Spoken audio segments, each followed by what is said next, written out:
नक्कीच बघूया त्यांचा आपण बाईट सुद्धा घेऊया. अशी जोडी आपण पाहिली पाहिजे.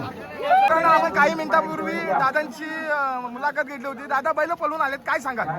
बैल पळून आली 100%. बैल खूप जोरात सुटले होते. जॅकी पडत नाही तर 100% आज खेळशेत मध्ये फायनल घेऊन गेला.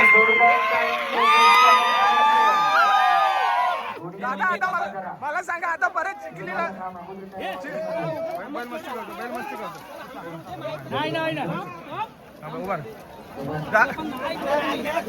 दादा दादा दादा परत तुम्ही चिखलनगर स्पर्धेला सहभाग घेणार का?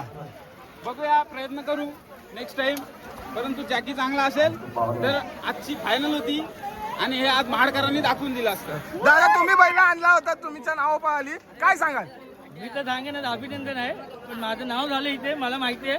कारण की महाडमधनं मी बैला आणली, माझ्या सासऱ्यांकडनं बैला आणली आणि इथं मी जलवा दाखवला म्हणजे दाखवला. धन्यवाद धन्यवाद दादा, शुभेच्छा तुम्हाला, शुभेच्छा तुम्हाला म्हटलं आमच्या. थँक्यू थँक्यू धन्यवाद. माड माड निश्चितच मित्रांनो या जोडीचं कौतुक आहे. नागेश शेट्टी सुद्धा कौतुक केलं.